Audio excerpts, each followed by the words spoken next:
अस्सलाम वालेकुम एवरीवन। मैं इस वीडियो में हिंदी में बात करने वाली हूँ। पता नहीं किस लिए मैं बहुत दिन से इसके बारे में सोच रही थी कि मैं यूट्यूब वीडियोस में सिर्फ बांग्ला या इंग्लिश में कर चुकी हूँ और मुझे दूसरे लैंग्वेजेस में भी भाषा में भी करना है। सो ऐसे में मेरी लैंग्वेज स्किल भी थोड़ी अच्छी हो जाएगी और आई होप कि और लोगों को मेरी वीडियो देखने का मौका मिले और समझने का मौका मिले। ऐसे में सब टाइटल आई थिंक मेरे कुछ वीडियोस में डाला था मैंने, बट वो कोई ओपन नहीं करता। सो मुझे लगा ये इस तरह वीडियो करके अच्छा होगा।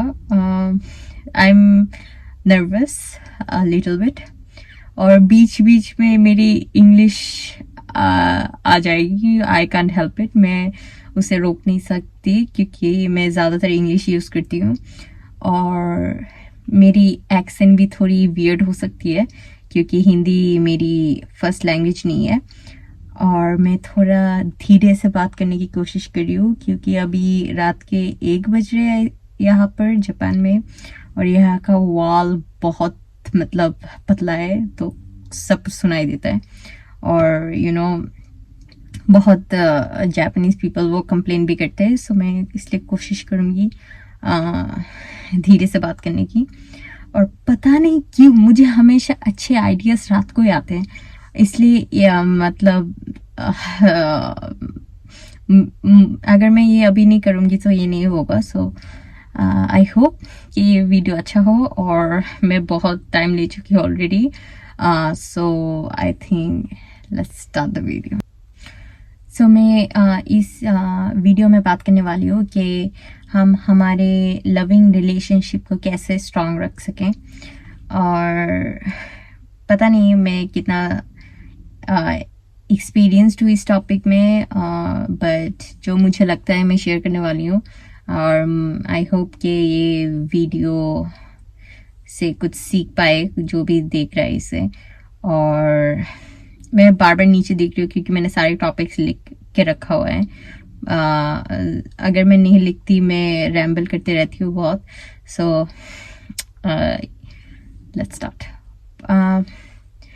पहली वाली जो मुझे लगता है बहुत इम्पोर्टेंट है, पता नहीं दूसरे के लिए कैसा होगा जो गॉड में बिलीव नहीं करते, लेकिन मुझे लगता है कि हम प्यार को अगर नहीं समझते तो हम दूसरे को मतलब एक दूसरे से कैसे प्यार करेंगे अगर हमें प्यार समझ ही नहीं आता कि प्यार एक्चुअली होता क्या है। और दुनिया में आप कोई भी रिलेशनशिप ले ले वो परफेक्ट नहीं है और हमें लगता है कभी कभी कि हमारे पेरेंट्स क्या बहुत लव करते हैं, हमें बहुत प्यार करते हैं या कोई भी रिलेशनशिप हो, लेकिन आप देखें दुनिया में सबको वो चीज़ नहीं मिलती, वो लविंग रिलेशनशिप नहीं मिलती, सबके पास वो नहीं है। सो हमें कैसे पता चलेगा कि लव एक्चुअली होता क्या है। और मुझे लगता है ट्रूली जो हमसे प्यार करते हैं without any reason without any condition is God. Okay, भगवान के अलावा कोई भी हमें बिना कोई मतलब के प्यार करता है, मुझे नहीं लगता कोई भी। आप पेरेंट्स को देखिए, सिबलिंग्स को देखिए, भाई बहन को देखिए, फ्रेंड्स को देखिए, कोई भी रिलेशनशिप आप ले ले वो आपको प्यार करते हैं। कोई रीजनिंग है उसमें कोई कारण है कि वो मतलब आप पे इंटरेस्टेड है, आपके लाइफ में है। अगर आप फोन उठाना बंद कर देंगे तो रिलेशनशिप नहीं भी रह सकता। लेकिन गॉड सिर्फ मतलब गॉड का और आपका जो रिलेशनशिप है वो ऐसा है कि अगर आप भूल भी जाते हैं गॉड को, वो आपका मतलब जीना मुश्किल नहीं कर देता, आपको मार नहीं डालता या फिर आपको छोड़ नहीं देता। वो हमेशा वहाँ वेट करता है आपके लिए कि आप वापस उसके पास जाए, उनके पास जाए। मैं तू करके क्यों बोल रही हूँ? उनके पास जाए और मतलब वो हमेशा वहाँ वेट करते हैं। सो मेरे ख्याल से वो नंबर 1 रीज़न है कि आप वाई, किस लिए हमें गॉड के पास जाना चाहिए, रिलीजियस पर्सन होना चाहिए। क्योंकि अगर आप वो नहीं करेंगे, मुझे नहीं, फर्स्ट ऑफ ऑल मुझे लगता है कि आप लाइफ के कोई भी दायरे में सक्सेसफुल नहीं हो पाएंगे विदाउट गॉड। और या बहुत लोग हैं लेकिन मतलब आप हैप्पी नहीं रहेंगे वहाँ, मतलब आपको शांति नहीं मिलेगी। तो फर्स्ट मेरा हर टॉपिक, हर चीज़ पहले गॉड से स्टार्ट होता है। और मैं कोशिश करती हूँ, हम कभी कभी दुनिया के लिए भूल जाते हैं ये कि गॉड और या स्पिरिचुअल रिलेशनशिप कितने इम्पोर्टेंट है और कितना मायने रखता है वो सारे पर्सपेक्टिव में, नॉट पर्सपेक्टिव, सारे टॉपिक्स में हमारे लाइफ में। सो वो मेरा सबसे इम्पोर्टेंट है कि आप पहले आपके गॉड के आपको गॉड को पहचाने, उनसे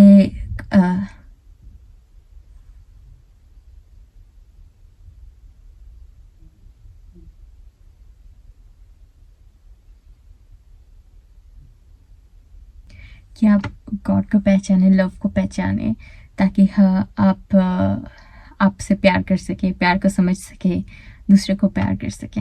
और इसके बाद गॉड के बाद सबसे इम्पोर्टेंट थिंग है जो चीज़, कि अगर आप खुद को नहीं पहचानते, आप कैसे दूसरे को समझ पाएंगे? अगर आपको खुद को ही नहीं पता कि आप कैसे पर्सन है, आपको क्या अच्छा लगता है, क्या बुरा लगता है, तो आप कैसे दूसरे को मतलब अंडरस्टैंड कर पाएंगे जो आप मतलब खुद को नहीं पहचान पाए।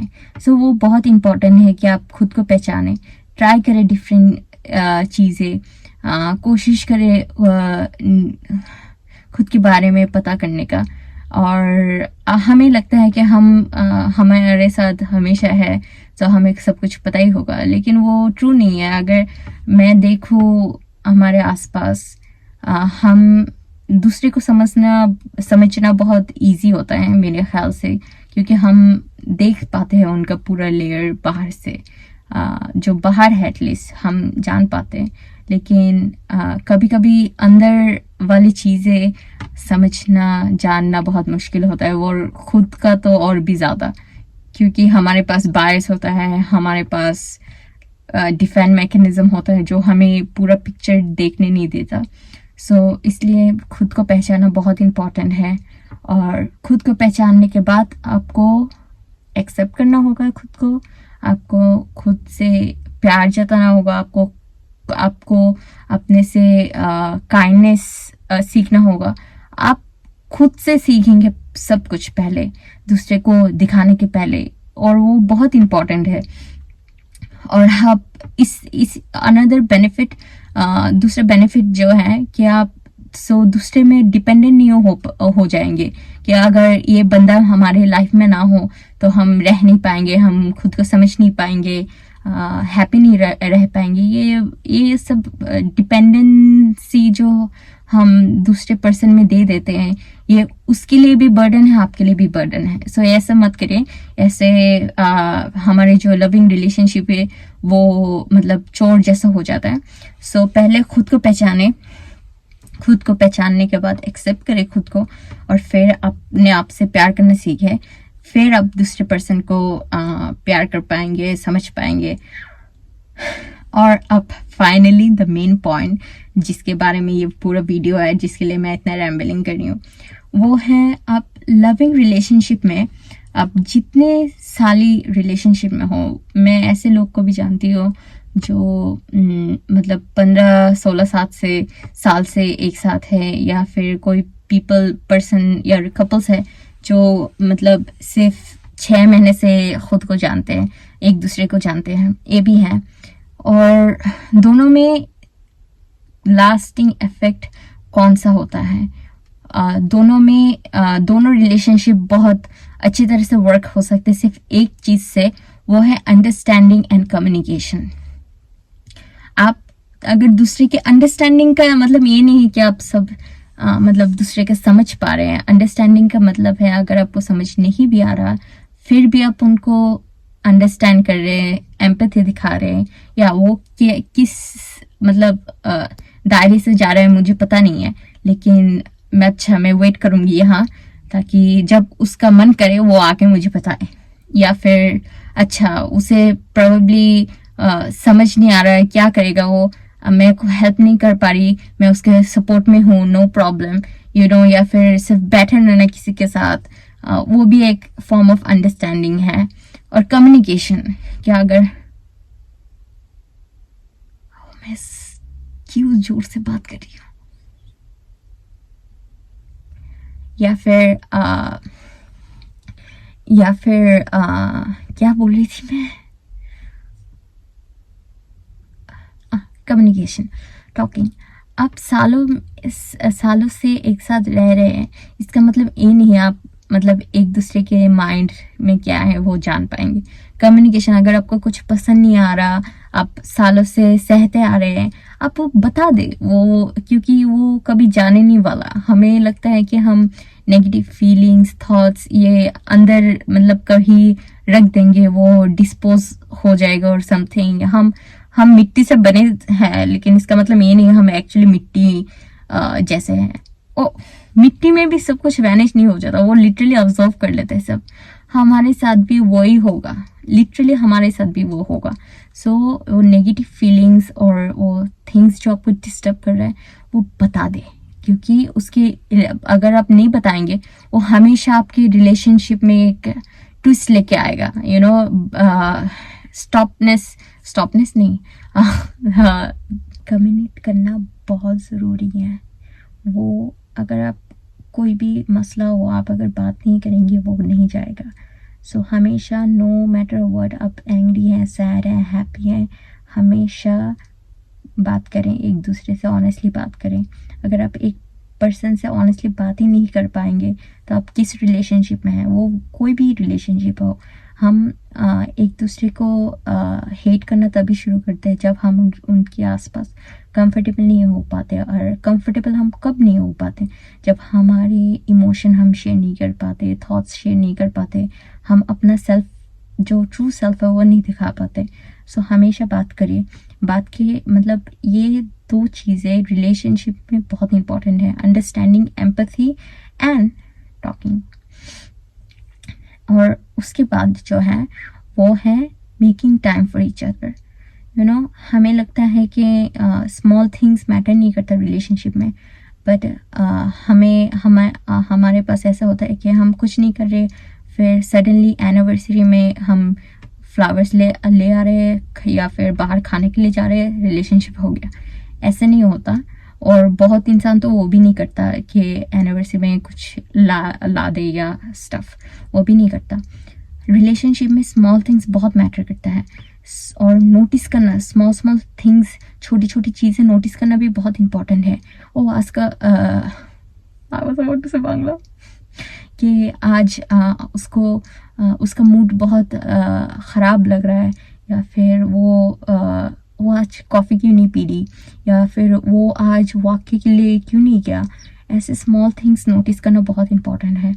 और स्मॉल चीज़ें करना भी बहुत इम्पॉर्टेंट है कि आज हम एक साथ चाय पीते हैं, या फिर चलो या हम खाना एक साथ बनाते हैं, या फिर कमरा हम दोनों साफ करते हैं, वॉक के लिए जाते हैं। वही स्मॉल थिंग्स ही आपके रिलेशनशिप को अलाइव रखता है और बोरिंग नहीं करता। और प्रेजेंस भी आप फील करते हैं कि क्वालिटी टाइम स्पेंड कर रहा है वो हमारे साथ, तो प्रोबेबली वो अब भी मुझे प्यार करता है। आप जितना भी किसी से लव करें, प्यार करें, अगर वो आप एक्शन से शो नहीं करेंगे तो वो पर्सन मतलब हम सबकॉन्शियसली सब बहुत इनसिक्योर है। सो हमें लगेगा ये बंदा हमारा टाइम नहीं स्पेंड करा हमारे साथ, वो प्रोबेबली मुझे प्यार नहीं करता, ऐसा लगेगा उनको। सो हमेशा क्या स्मॉल थिंग्स साथ करने की कोशिश करें और अप्रिशिएट करना स्टार्ट कर दे स्मॉल थिंग्स, वो बहुत ज़रूरी हैं ताकि हम रिलेशनशिप में दोनों अप्रिशिएटेड फील करें, या फिर सीन फील करे कि हम अभी भी मतलब उसके लाइफ में इम्पोर्टेंस है कि वो टाइम स्पेंड कर रहा है हमारे साथ, क्योंकि at the end of the day वही हमारे पास सबसे सबसे बिग करेंसी है, वो है टाइम।